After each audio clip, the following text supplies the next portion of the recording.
Good day, everyone, and welcome to Zeno Labs Live, the new live video series from travel booking and expense management provider Serko, where we feature subject matter experts on various topics across the corporate travel industry. I'm Tony DeStalfo, and today I'm joined by Lauri Reishus, President and Chief Executive Officer at the Airline Reporting Corporation, ARC. Welcome, Lauri, and thanks for joining us. Thank you, Tony. Next best thing to being in person. There you go. And hopefully we're gonna do that soon enough. So lots to cover today, Lauri. We do this really quick here at the lab, so we kind of push it really quick. A lot of topics to get through, so I'm going to jump right in if that's okay with you. Absolutely. All right, let's go. January 1, 2021 was a day I'm guessing you'll never forget. It's the day you took over as CEO of ARC, which just so happened to be smack in the middle of a global pandemic that has pretty much decimated business travel. Now, you did have some time to transition, but would it be fair to say that Mr. Primo left you a house of fire? And I had to take him right No, probably not. I mean, if it was a conflagration, right? Not just one house on fire, the entire industry. Honestly, I often thought that thank God I took the job January 1st, 2021 and not January 1st, 2020, because I did have the whole year of 2020 to help navigate through the pandemic for the organization with Mike, by my side. So he put us in a really good place coming into the pandemic, as really reshaped ARC's vision and our products and our culture, and put us in a place where we were able to again navigate all those challenges fairly successfully, even while making some really painful decisions along the way. So no, I'm still have Mike on speed dial, but he left, I think, me and the organization in the best possible place, given good to hear all things considered. Yeah. Good to hear all things considered. Right. So I think ARC is probably the best barometer for what's on the horizon. So let's look forward a little bit. What is the data telling you in terms of business travel? Well, I think everyone knows the first half of this year, kind of culminating with the July period, we saw a nice, steady recovery, especially once vaccinations became more widely available in April and May. We saw a lot of pent-up demand. Domestic travel, for sure, really took off. We really track with pretty good precision three segments of the agency distribution channel. The online travel agencies, the managed corporate, and then we have this, other bucket that's leisure and probably a lot of small to mid-sized business travel. So the OTAs really led the way. By July, they were at 90% plus recovered from 2019 levels. Corporate travel was down 90% at the beginning of the year. By July, we were about, halfway recovered. And then after, July with the Delta variant, we saw a little bit of a dip, and there really, I think last week's report had the managed corporate space at about 62% below 2019 levels. Expectations for the rest of the year for us, in terms of how we're forecasting, is we believe we'll be ending the year at about 55% below, kind of all in on 2019 levels. And, in 2022, as we put our financial plan together, obviously start the year at about 55% below 2019 levels, and we are forecasting we'll be ending 2022 at about 30% below. One other thing I want to just add on that. Are you seeing any differences in the booking trends, like time to book, right? Are business guys waiting, booking earlier? It's been kind of all over. When people started traveling again, we saw a shorter than normal, booking pattern. I think people taking opportunity of some really great pricing, and once they felt comfortable, boom, they a lot of pent up demand. We're really back to our normal, roughly like 3 weeks out on average. So it's normalized, which, given the fact that we don't have a lot of corporate recovery, that's just kind of an interesting data point. I'm not sure what it really tells us. Okay. Yeah. All right. Pandemic happens, and your airline owners are scrambling, right? They had to do a lot of things. They got a lot of assistance. Now things have improved a little bit. Well, actually, not too badly on the leisure side, but on the business side, again, like you say, there's still probably 2/3 off where they Mhm, would like to be. I want to talk specifically about NDC. mhm. There was a lot of talk, a lot of investment prior. Has this taken a backseat now because of the situation that the airlines are in? That's not been our experience. Of course, every airline is taking their own decisions, but if you kind of even think more broadly than NDC, NDC is a strategy to progress an airline's retailing Mhm, distribution mhm, set of strategies, everything from payments to getting content out into the marketplace. Uh, we saw really a lot of demand for NDC in 2020 and 2021.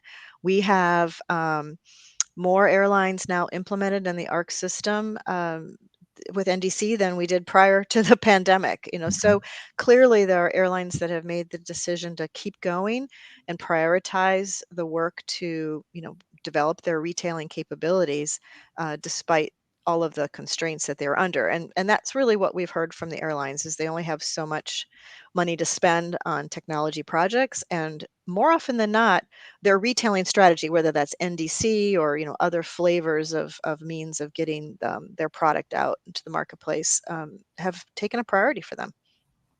good to hear. It feels like the rest of the industry, or let's say the rest of the ecosystem, needs to catch up, right? We hear talk about the GDSs getting more aggressive, and then of course all Mhm. the big TMCs have to figure out what their strategy is going to be to consume this stuff. So Yeah, I mean, we did see a lot. I'm not, there's not enough time for us today to really talk about all the GDSs, but you've seen, each of the major GDSs yeah, progress their NDC capabilities as well. And so that tells us, in a resource constrained time, they've still made that a priority. still people doing it. Okay, good to hear.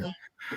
All right, I'm intrigued by ARC's investments in Traxo and New Travel. Hmm. The concept of OnNew Channel was I think starting to get some good traction Hmm. um, pre-pandemic. Do you think the momentum slows coming out of a pandemic? That people are just more concerned and want to manage more closely what's going on? And then as a second but related question, pretty interesting, the Universal Connect. Hmm. I'd love to know your opinion on that. Whether that's a hedge by the airlines to just provide direct distribution to their highest yielding customers. So let's start first with the investments, and then we'll talk Hmm. about Universal Connect. Yeah, I mean, I think that the fact of the matter is most corporate programs are already omni-channel programs, right? Whether they like it or not, just Yeah, because they've got that's people what they're doing. booking in Right. various, direct and indirect, and so, certainly post pandemic, or I guess in this period of getting to post pandemic, the duty of care issues are looming large.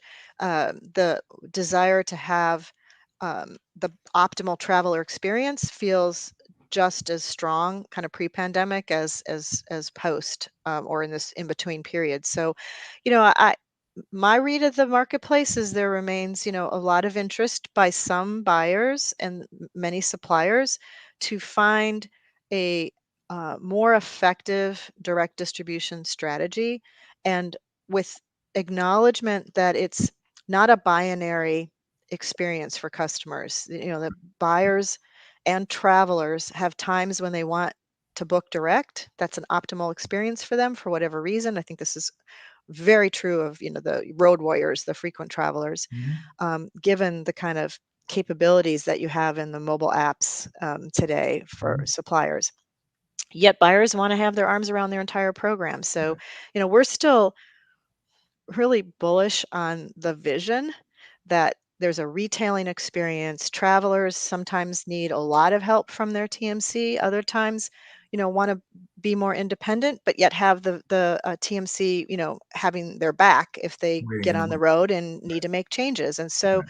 finding a way to create a real seamless experience for travelers doesn't feel to me like anything that I hear from buyers is still really important to them. So, again, you I don't want to dismiss the impact of COVID on the industry and people's ability to invest and ideate, but really, I mean, there's kind of two ways people look at a crisis like this. They look at it as sometimes an opportunity to do new things, take a fresh look at things, and others kind of go into more of a, like, we need to retrench, we need to solidify our our programs or our position. Neither is wrong, but you kind of see both happening out there. And but I just think at the end of the day, you know, the traveler experience is needs to continue to evolve and get better. And I think an omni-channel approach makes total sense for this industry because other industries have proven that it's a real game changer and provides immense customers what we're all about, right? I mean, not ARC, we're B2B. We're our job is to support those that are delivering the traveler experience with as many capabilities as possible to make that a really efficient process. That's kind of where we sit. It makes sense. My take is that the there's a hesitancy, I think, on the part of the business traveler and on how they're getting guided. And I think they're just going to want more guidance. So Hmm. I think it's interesting coming right out of the pandemic as people start to return to travel. I think you'll see hesitancy. I think fast forward a little bit, you're probably right. They'll get back to normal a little bit, and then they'll Yeah. start saying, "Hey, you know what? I go to that airline website or that hotel website. They treat me a little differently, and so my experience is that much better. So anything that helps me take advantage of that is probably a good Yeah. thing." All right, good. I do agree with you just because our pre call chat, uh, there's a lot of assistance needed right now for Right. travelers trying to get out on the road, just navigating all the protocols, and the TMCs are in the best possible position to help the corporate travelers that are out there to navigate all that for sure. Yeah. Hmm. All right, now let's talk a little bit about universal. Kind of want to assume people know what it is. So give us the elevator pitch or the elevator chat. What is it? Yeah, yeah. So Universal Connect is a platform that's being developed by New Travel, and we've made an investment in New Travel in late 2019 for our vacation Mhm. move. Right, we traditionally have been in the indirect, agency sales channel only. We have a growing data business, and we believe in the omni-channel vision, and we wanted to diversify our own um, involvement in the industry. Uh, that said, so Universal Connect is a platform where a corporate buyer can uh, put their traveler profiles, upload their traveler uh, program requirements, discounts, policies, all of the kinds of things that you administer a travel program with, and then it creates a place for direct connections to airlines websites. So in other words, if I'm a traveler from ABC Corporation, I go to Universal Connect, any supplier that's connected there I can go in and it will deliver to the supplier all of my policy requirements and my discounts so that when I shop on, you know, whatever airline Okay. or whatever hotel, starting obviously with airlines, the results that come back will recognize the corporation that I'm with, and all of that information gets shipped to the airline. So the airline doesn't can come and get that information from the platform, Universal Connect platform, and it's just a really kind of easy way for a buyer to enable their travelers to make direct bookings if that's part of their program vision. And any rub so far with your agency members relative to this will potentially take some business away from me? There's mixed reactions. I Mhm. Plenty of agents have said, we see this as the direction things are going. We want to be involved. We've had agencies say, as soon as you're ready to start, or New Travel is ready to start integrating agencies into the platform, put us on the list. We want to get our tech teams talking.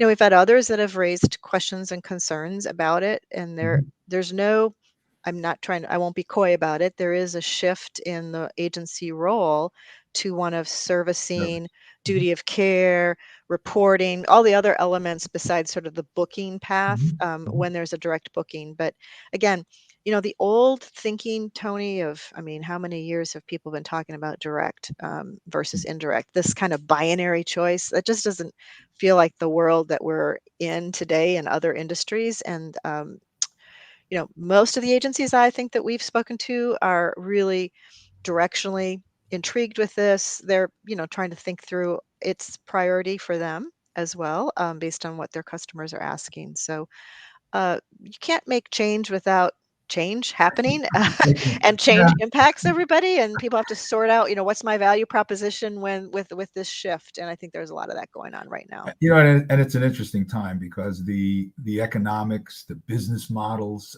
so many things have been put under the microscope as a result Yeah. of the pandemic. So I'll be watching closely on this one. It'll be interesting to see how it evolves. Agree.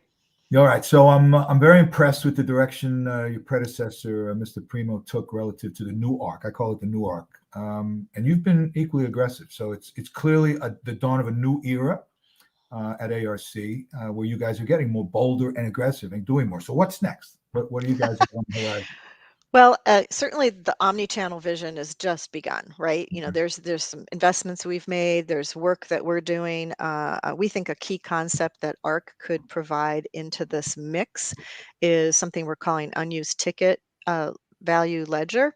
The idea that, and certainly we know this pandemic turned everything upside. There's a lot of credits out there, and I think, the airlines have sorted out a lot of how to deal that. But the whole idea, if you think about an omni-channel retailing experience outside of our industry, like I'm a Nordstrom's shopper, because I really like the fact that it really is an omni-channel experience. And if I have this thing called notes, which is credits, when I go to check out, it knows I've got notes. It gives me, an easy checkout process to apply any kind of credits. We think there might be a capability in the industry that would be really, that's a problem to solve for both the agency and the direct channel, to give and if you just think about starting with like the corporate market, give the corporate buyer an ability to manage those unused funds really efficiently in the buying process.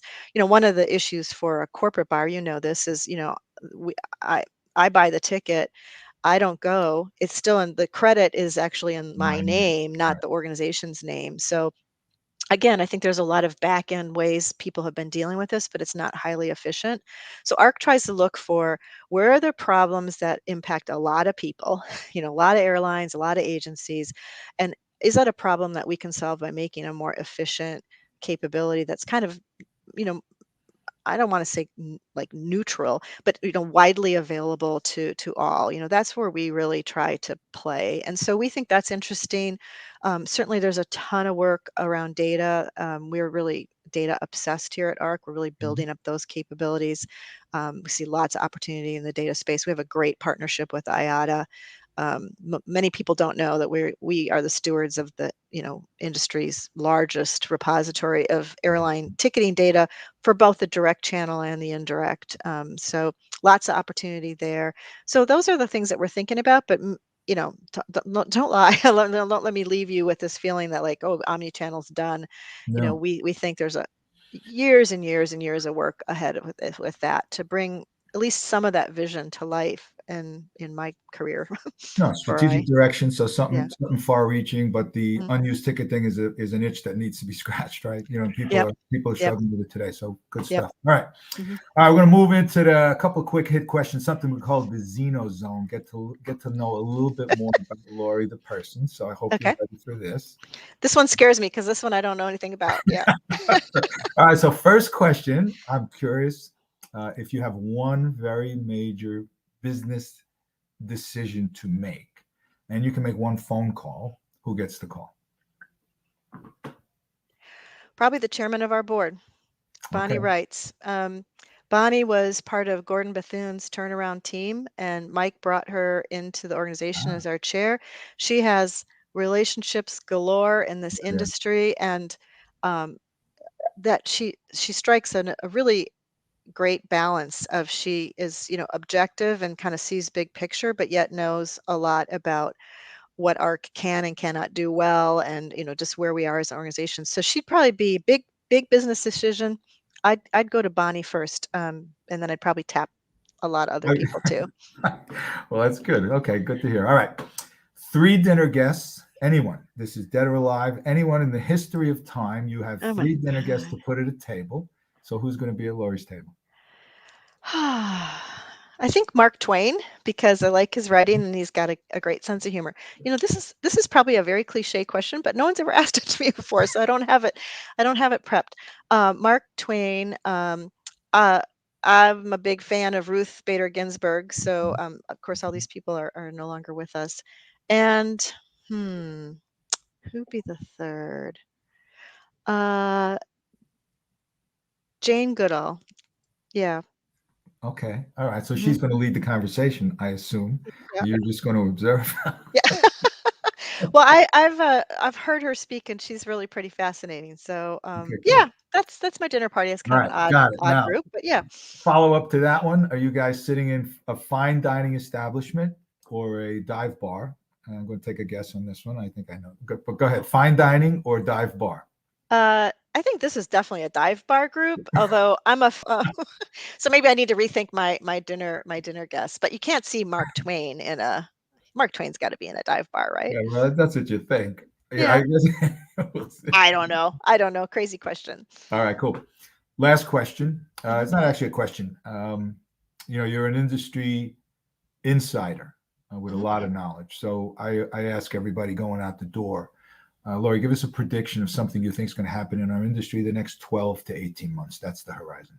Hmm. 12 to. I personally think, I mean, even our own forecast says that we don't think business travel will recover till the to 2019 levels to the end of 2026. But Wow. I know, right? And that's Wow. based Wow. on, we compile data from all the airlines, and that's our best, who knows? It's like who knows right now. But that's our best estimate right now. But I think it's going to come back. I think it's going to come roaring back. And I know lots of people are saying, it'll never recover to 2019 levels. I've had this debate with dear friends in the industry who are convinced, people will, you know, maybe it's going to be 30% less than it was, and that'll be the new Mhm. normal. I just 12, 18 months, I think we're going to be surprised at how much. I just think it's so important to be in person. And that doesn't mean we give up this thing called Zoom, No. or whatever. I don't even know which we're using here, StreamYard. But uh, I think it's a both and. We've learned this is a really great way to get some work done, but I think you can do this, and we'll get back out on the road in numbers that will even surprise ARC's own forecasters. Good. I'm glad to hear that because 26 scared me a little bit. I know, but I'm I'm an like, really, guys? Is that what you? joining us. It's been a real pleasure getting your insights. I want to thank everybody else who joined us live today in the Zeno Labs Live, and hope you join us again. Until next time, this is Tony D with Lauri Reishus signing out. Thank you, Tony.